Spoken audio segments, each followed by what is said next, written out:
Go. Good afternoon, everyone. Good afternoon. So today we're going to continue the discussions of philosophy and inclusive education. So the first one is children with disabilities. So every child has the right to equality education and learning. Do you agree with this? Yes.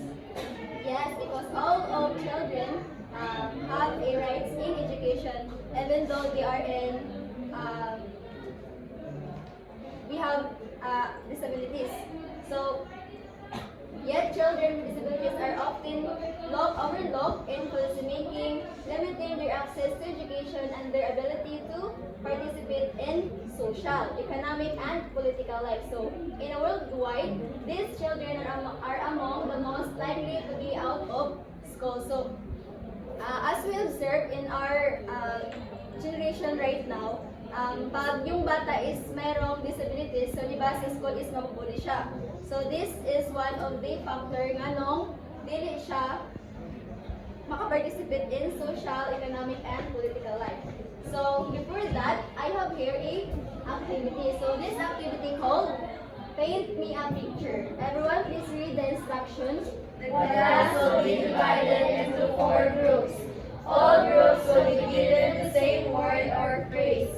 Within 10 seconds, each group must use only their bodies without speaking or prompts to form a frozen pose that represents the phrase. After all the groups perform, the instructor will decide which group created the most and created a picture related to the phrase. That group will be declared the winner. So since Sir Inko is not here, so I'm the one who facilitate this activity. So the first is we're going to group you into 4. Please count 1 to 4. 1, 2, 3, 4, 5, 2, 3, 4, 1, 2, 3, 4, 1, 3, 4. Junalyn, 1, 2, 3, 4, 1.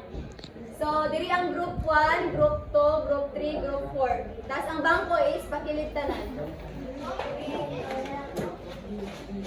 Faster everyone!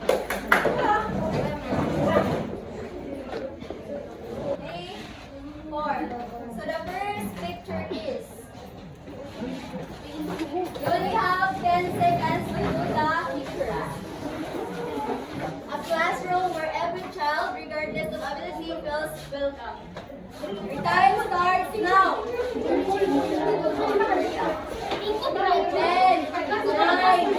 8, 7, 6, 5, 4, 3, 2, 1. Freeze.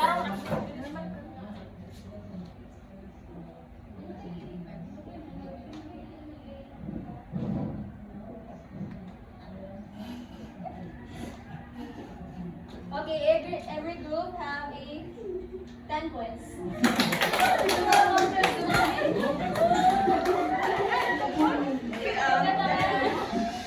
Okay, so in inclusive education, so every child, regardless of their ability, feels welcome. So walang malalip out na students. So they face resistance, barriers to education, stemming from discriminations, stigma, and routine failures of decision makers to incorporate disabilities in school services. So the next picture is, are you ready?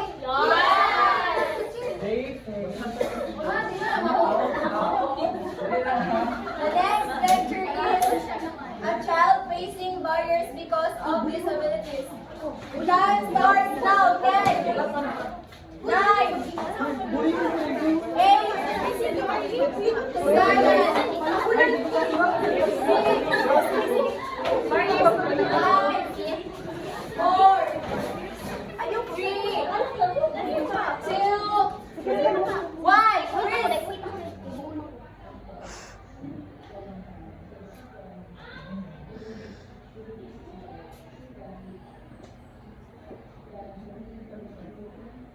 So this will be the winner. Group 4.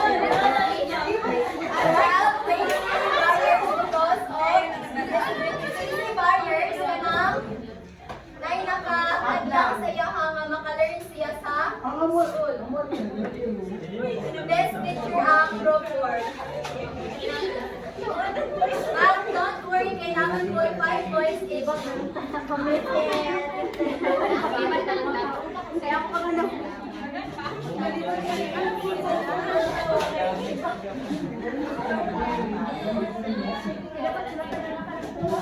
Okay, inclusive education is the most effective way to give all children a fair chance to go to school, learn and develop the skills they need to thrive. So, inclusive education means all children in the same classrooms, in the same schools. It means real learning opportunities for groups who have traditionally been excluded, not only children with disabilities, but speakers of minority language tools.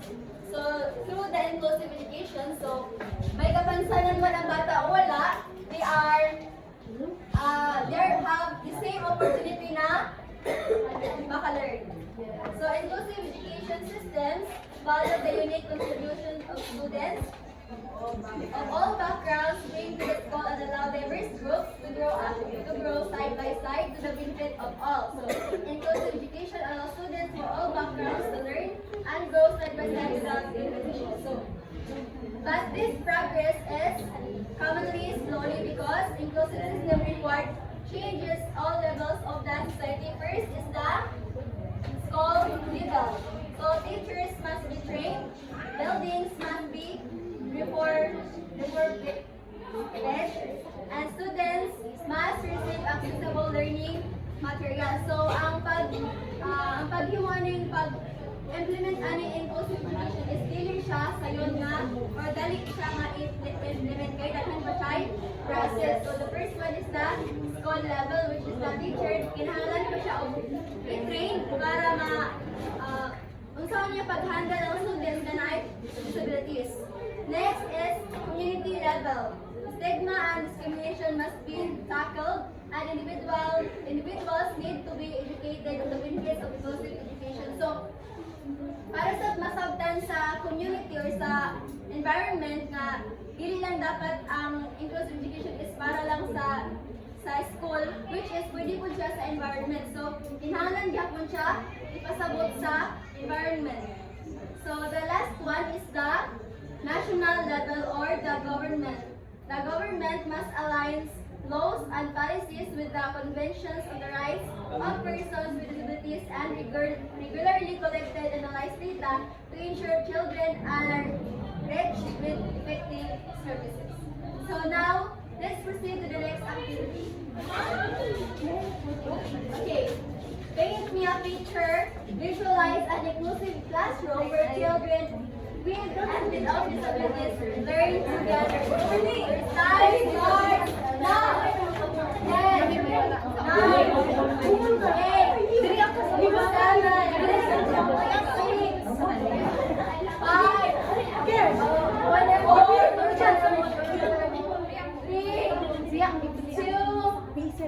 1, freeze.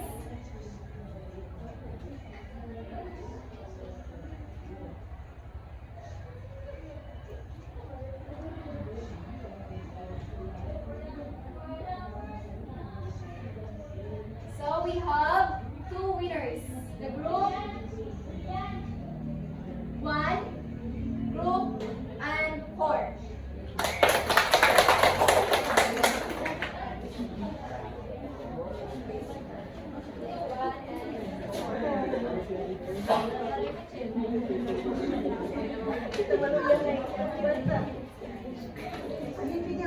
UNICEF work promote inclusive education. They promote 4, which are the advocacy, awareness raising, capability building, and implementation support. So the first one is UNICEF support promotes inclusive education in discussions, high-level events, and other forms of outreach geared towards the policy and the public. The second one is awareness raising. UNICEF shines a spotlight on the needs of children with disabilities by conducting research and hosting workshops and other events for government partners. Please read the number 3. Capacity building. UNICEF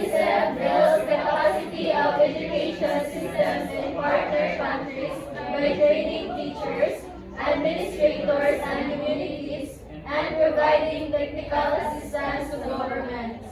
So to close the education gap for children with disabilities, the UNICEF supports government efforts to foster the and monitor inclusive education systems, or work focuses only on the 5 areas, which are the advocacy, awareness raising, capability building, and implementation support.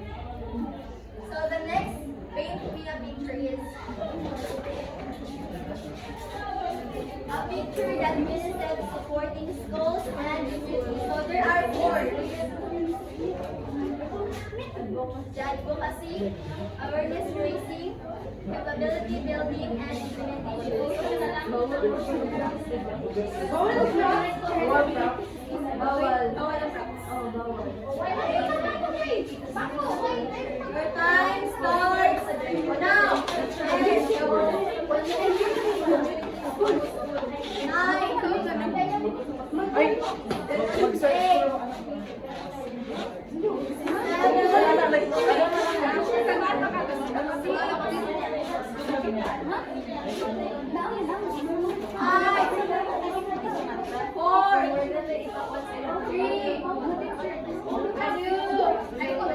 1, Luis!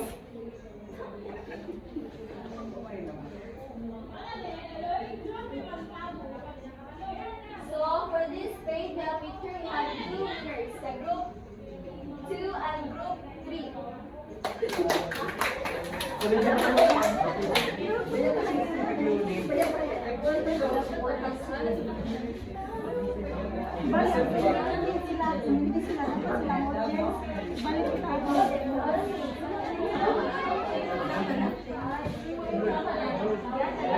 So in conclusion, inclusive education has a role in the children of disabilities, especially for the students. Do you have any questions? Are you sure? Yes! Nakasagot ka mo? Yes! That's all. Thank you, Icon.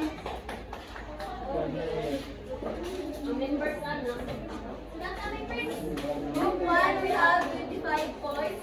Okay, number 5. Group 2, 25.